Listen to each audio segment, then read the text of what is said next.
Award ya. Dan juga akan berdiskusi dengan kita yaitu Pak Antonius. Pak Antonius ini adalah presiden dari Universitas Ciputra, yang melalui universitas ini Pak Ciputra menciptakan entrepreneurs baru untuk bangsa kita ini. Ya, kita akan mulai diskusi kita, dan kita beri tepuk tangan dulu Pak Ci dan Pak Antonius. Pak Ci, kenapa sih Bapak ingin memajukan entrepreneurship di Indonesia, Pak? Saya melihat bahwa Indonesia punya kekayaan alam yang melimpah, seni budaya yang melimpah. Kenapa bangsa Indonesia masih terkebelakang dalam bidang ekonomi? Bagi contoh saja, kita sudah 64 tahun merdeka, tapi pengangguran berkurang, tapi belum cukup.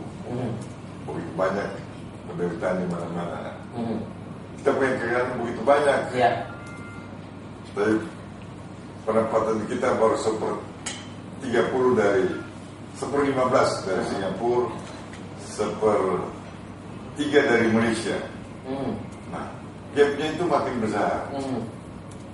Jadi pada waktu saya beberapa tahun yang lalu sudah pensiun, saya tentu ingin berbuat lebih banyak buat Indonesia. Sehingga saya memikirkan apa yang saya bisa lakukan. Ternyata jawabannya ialah entrepreneurship. Dia membedakan satu negara maju dan tidak maju. Kata kuncinya entrepreneurship. Yang satu bisa mengelola kekayaan alam, ilmu pengetahuan menjadi industri yang berguna untuk masyarakat. Yang satu hanya pada ilmu saja. Karena saya merasa dan saya berhasil karena entrepreneurship. Jadi saya ingin menyebarkan virus entrepreneurship. Jadi Indonesia satu negara entrepreneur. Jadi Pak Ci ingin banyak masyarakat Indonesia lagi seperti Pak Ci gitu, jadi entrepreneur. Ya, betul. Nah sekarang bagaimana prosesnya Pak Ci menjadi entrepreneur seperti sekarang ini? Apakah diajari di sekolah atau belajar sendiri, Pak? Oke. Entrepreneur itu lahir sudah ini dari hasil pemikiran kami. Lahir itu dari 3L. Yaitu pertama karena lahir, yaitu orang tua. Kedua karena L kedua lingkungan. L ketiga karena latihan. Nah, saya lahir dari L pertama, L kedua yaitu orang tua dan lingkungan. Jadi orang tua Pak Ci entrepreneur. Betul, entrepreneur. Dia beli toko kelontong, kita tinggal di ruko.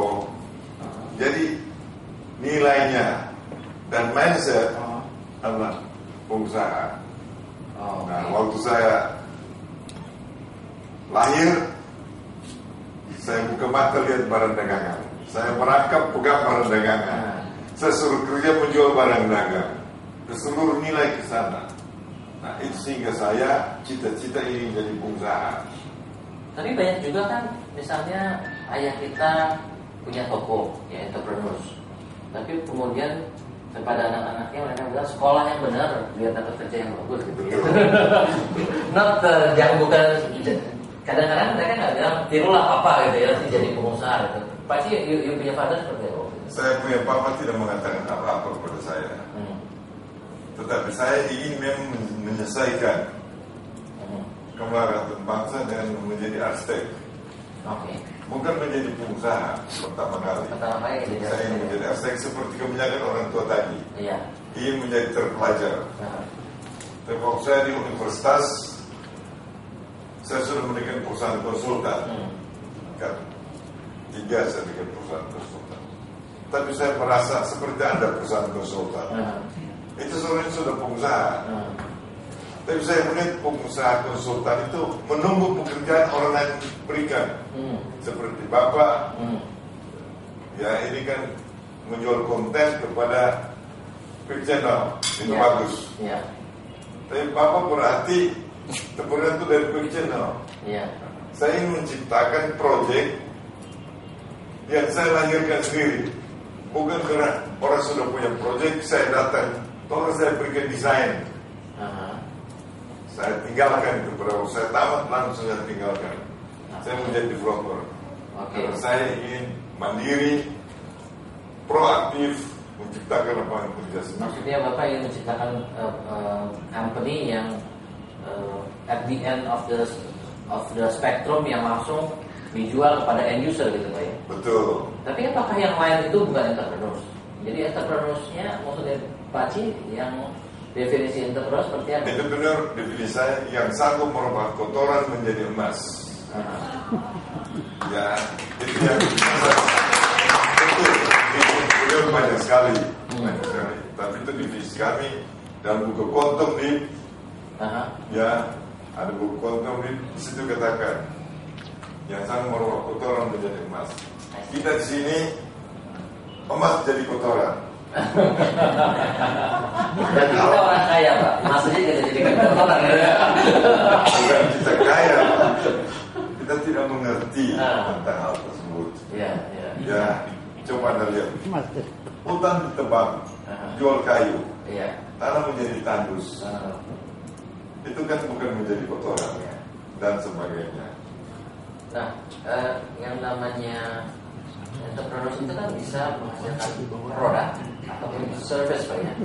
Jadi kalau saya lihat Pak Ci lebih melihat bahwa entrepreneur itu adalah yang menghasilkan tangible products rather than service.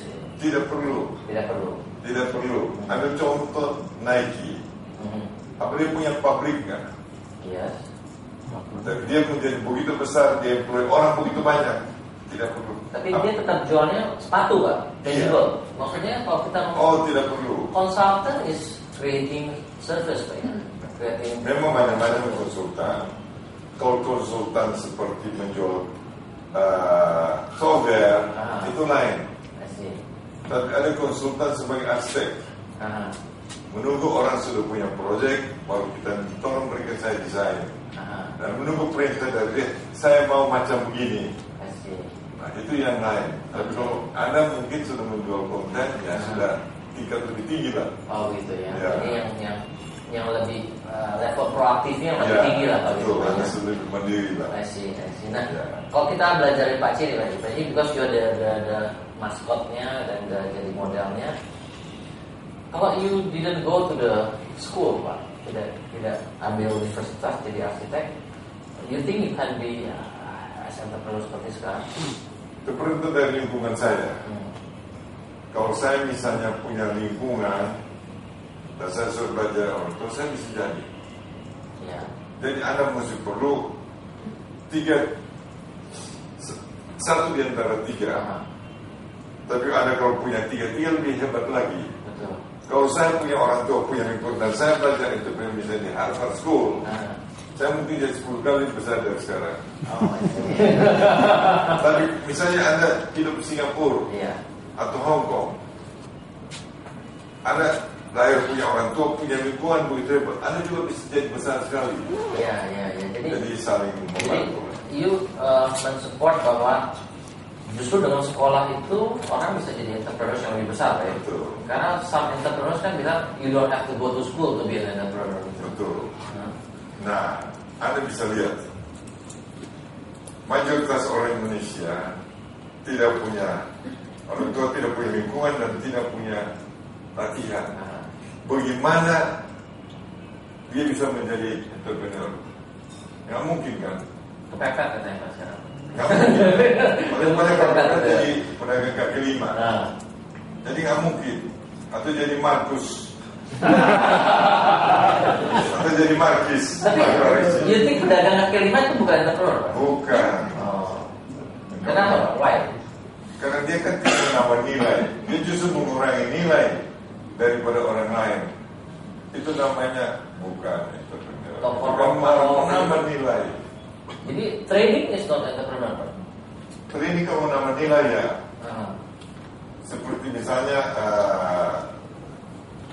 Singapura, dia trading, dia beli dari Indonesia, dia ciptakan brand, dia bikin desain, dia sortir kualitasnya, dia bina si perusahaan ini peruntukan market batas, itulah yang entrepreneur. Tapi kalau hanya calok begitu bukan entrepreneur.